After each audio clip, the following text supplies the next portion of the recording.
Hi, friends. Thanks for the introduction, Andy.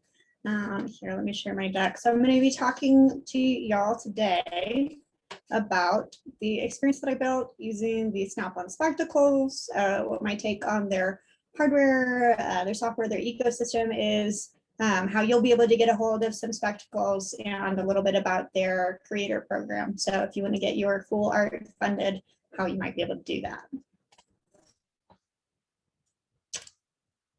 Yeah, so designing for the next generation of spectacles. Andy just gave me a great intro. So here's the obligatory slide of lots and lots of logos. I've had the opportunity to do some cool things, but what we're really interested in here today is the spectacles. So I have them here. They are really light. They're only 134 grams. The display is a waveguide display. They have 6 degrees of freedom, 26.3 degree FOV. So if you're familiar with the original HoloLens, that is just a little smaller than that. 2 cameras, 4 microphones, speakers. They're capable of spatial audio. They have a touchpad right here. So while you're wearing them, you can be swiping here like that. And 2000 nits brightness. So one of the things that's interesting about this headset is that the turned it on. The spectacles are tinted, and they're very bright. So they're really optimized to be working outside, which when they told me we want you to make experiences which are meant to be outdoors, I was like, oh, I don't actually think that that's what you want. That never works. But they do, they work really well outside, which is really cool, and they're untethered. The not so great side of stuff, they are smaller than a HoloLens, but they are not that small. They look really dorky on me. They're huge on my face, but they're really comfortable compared to a HoloLens or a Magic Leap or any of the other HMD options that you have out there right now. God, it's like it's turning on. One sec, sorry. They have a kind of vertical FOV, which is a little weird if you're used to a HoloLens or you're used to a Magic Leap where it's horizontal. This is a little more upright. You know, I think they're optimizing for faces, which makes sense for Snap. And I don't actually know if that's what they're doing. That's just my guess. You're going to hit your thermal before you hit your battery with these, or at least you are if you are me and you use a lot of particle systems. So the battery life lasts somewhere between 15 to 30 minutes, but I hit my thermal usually somewhere around 10-minute mark. They definitely stop you before you get to the like skin burning point, which I can't say that that's necessarily been true for every headset that I've ever worked with. But they will stop you a lot earlier than you hit your battery life. And you can't adjust the IPD. So I have a very small IPD. So I actually find it pretty hard to focus with these. They're still on. I'm going through their little intro animations. But the strength of working with this headset wasn't really necessarily the hardware. The hardware is really cool. I actually think it's the ecosystem. So it has a super seamless integration with Lens Studio. When you're in Lens Studio, their preview image or their preview for what the things you're building looks like in headset works really well. They've done a really good job of like showing you what things are going to look like in your waveguide rather than like showing you the perfect ideal from Unity. You can push things to your phone or to the lenses really easily, and the iteration is super quick. So as long as my spectacles, my laptop, and my phone are all on the same Wi-Fi, I can just hit a button in Lens Studio and it's on my phone and it's on the spectacles in seconds. And any video that I take from the spectacles is instantly on my phone. So iteration is just super, super fast. And also the files that it generates are very small. So a lot of the work that I was doing that I'll show you in a little bit, I was doing some site-specific installations that were in fairly remote locations, and I was working off of a little hotspot. So I was able to be working on site really easily because those files were really small. Yeah, previews the mimics, the waveguides really well, and also you have all of the strengths of social AR and NHMD. So the fact that it's easy for me to get this experience to other people, but then I also have the ability to create an experience which somebody who doesn't have the headset is going to be able to experience based on their phone. And somebody who does have the headset, I can push the same file and they're both going to have access. So it just makes everything go pretty quick for getting things out there. So what did I actually make? I've just said a bunch of stuff about the headset and the ecosystem, but what did I build? When I was doing my design exploration, I knew I wanted to do something that was connecting physical and digital. Those are the two things that I, bringing those together is what I find really interesting in AR. So originally I was like, maybe I'll make like a meditation thing where you teach square breath using a cube. But turns out like Merge Cube exists and is like in Walmart and already really full. So no cubes out. Then I was like, maybe what about like weather vanes? So I was going to do this like art piece where each of the cardinal directions was going to be an image tracker, and then you'd track to whatever direction the wind was going, and then you'd walk in that direction, and you'd have the wind at your back and like listen to some sort of poem. And they were like, nah, like way too weird, too artsy. And I was like, okay, cool. Maybe I'll find some weather people. I'll find some weather vane friends. I'm gonna make my weird weather vane someday. Was not today. So the place that I ended up was road signs. So why road signs? So they have a couple things going for them for an AR experience. One, they're in pullouts, so they are meant to be stopped at. They're meant for you to pull out and safely stop and look at them, which is not true for a lot of sort of public infrastructure. So that's not true for billboards. It's not true for stop signs. It's not true for most of the sort of large signs that you see out in the world that you might stop at. They're easy to track. They're huge. They're variable. They're high contrast.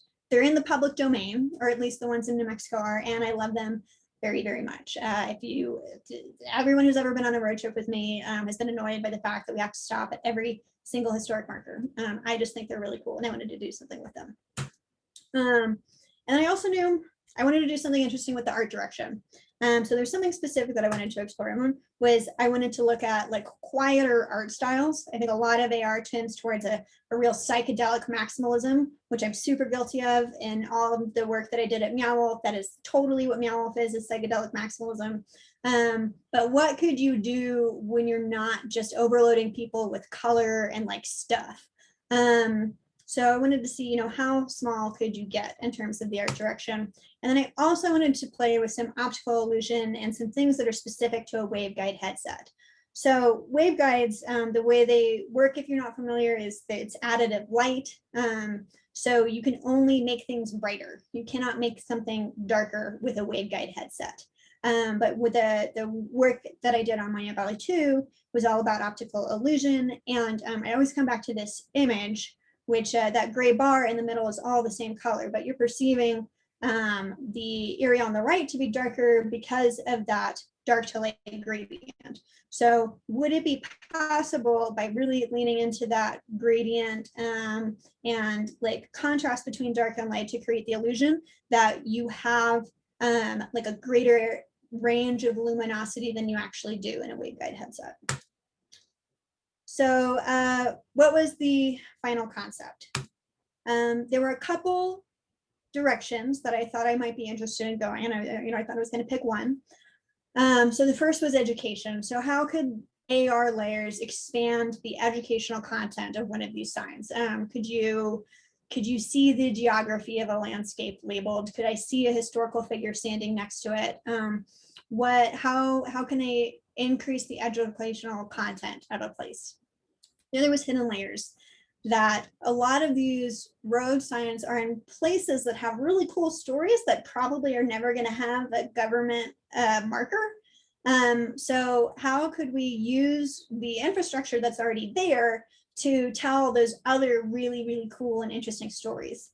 And then the other was that in 2017, New Mexico, which I love New Mexico, they're such a cool state, and they they had an initiative where they put up 100 markers for historic women from New Mexico. So working with it as more of a curatorial project, working with local New Mexican female artists to create experiences through the eyes of modern New Mexican women of these, historic New Mexican women. And so rather than doing the smart thing and saying, I will do one of those, I said, I will do all of them, Snapchat. So don't be like me, don't do that. But I am really pleased with how it came out. So the first one that I built was called Caldera. This was at the Valle Caldera, which is in Jemez, and it is based around the Valle Grand Historic Marker. So you stand in front of the marker, you see a visualization that explains to you how the caldera was formed 1.5 million years ago, and the size of it and all of those cool things, and you hear it. And then when you look out over the horizon, you see the different peaks labeled that you're able to see in your little visualization in front of you.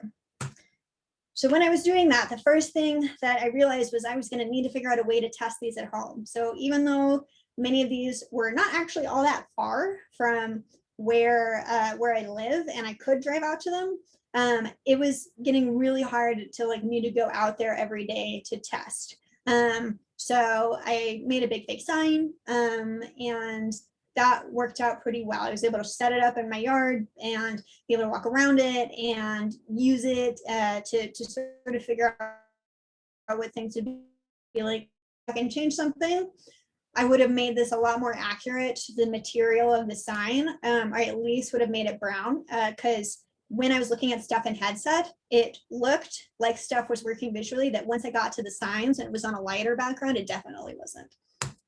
The second lens that I made was called Anita. So this was based around Anita Scott Coleman. She was a poet who lived in Silver City, New Mexico. She wrote around the turn of the century, and her work was associated with the Harlem Renaissance. She was one of the only writers or only poets associated with the Harlem Renaissance outside of New York. And she wrote about the Black experience in the Southwest. So I worked with Ebony Isis Booth, who is a local New Mexican poet. And we had her do a reading of one of Anita's poems called Portraiture. And then, so you hear Ebony doing her interpretation of the poem when you stand in front of the sign, and you see this parallax portrait of her. And the poem talks a lot about trees. So you see the trees, and you used to have this full immersive experience of this woman's poetry. One of the things that I did for the Anita sign, and which I love as part of my process, is using Scanoverse or other phone photogrammetry apps for getting quick iteration done.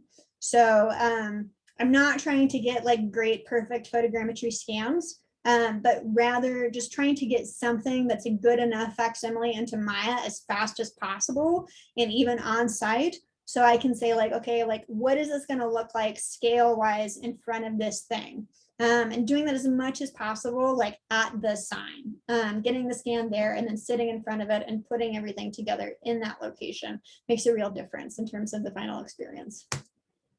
And then the last ones that I built was called Hum. So this is located at the Taos Historic Marker. It's an audio visualizer of the Taos Hum, which is this legendary sound that about 2% of the population say that they can hear. Whoops. And Hum, it's this audio visualizer that you could walk in and out of. And this was a sort of hidden layers one. So the Taos Historic Marker tells you it was founded by Governor so-and-so in this year, and it has a population of this much. But Taos has this super amazing and interesting legend associated with it. So going with that, Snap did not actually have the ability to create audio reactive lenses. You couldn't plug into the mic when I built this, but they just released the ability to do that in the new Lens Studio 4.0. So the workaround I did is no longer relevant, but would definitely recommend checking out that new tool because it's super cool. And yeah, that was the project that I built. It was one of the first projects to launch with this headset, and you can make stuff for the Snap Spectacles now too, with 2 ways. You can just apply to get a pair of spectacles by going to the Spectacles website. So you can't buy them right now. You can only apply to get them. So they want to keep it small and sort of within creators, which is another thing that makes me think that they're aiming at the ecosystem here first rather than the consumer, but I don't actually have any inside knowledge on that. That's completely a guess. Or you can apply for the Ghost Innovation Lab Fellowship. So they're giving out fellowships of between $15,000 and $150,000. They're looking for things in education, fashion or shopping, 5G, commerce or enterprise, or just like general application and games. So if you have cool ideas about that, Snap's giving out money, so go get some. And we should talk, if you like archaeological reconstruction. I'm really interested in the ways that AR could improve the way that we see archaeology, especially really delicate archaeology, things that we don't want to excavate, but things that we do want to elucidate. I'm interested in anything and anybody who's connecting physical and digital things and merging those worlds thoughtfully. I'm really interested in AR curriculum for high school after school tech programs. I'm doing a lot of that work here in New Mexico. New Mexico has one of the worst standings for STEM education in the States. So that's super near and dear to my heart. And if you have cool thoughts or programs or things that you could do for that, then I want to talk to you. Ethical augmented reality. This is like a super nascent technology, and defining like what does it mean to create things with this ethically, or if you're just making cool stuff, I want to be your friend. And that's what I got for you. So this is my email. That is my Instagram, where I post all of my experiments. And then I think I said everything is clock. I just gave notice at Meow Wolf. So I'm founding a very small studio with an engineer that I've worked with for a long time called Refract AR. We do mostly spatial activation, so the things sort of like this where we're putting stuff in the real world and in specific locations. So if you want us to make you things like that, hit us up. And yeah, thank you.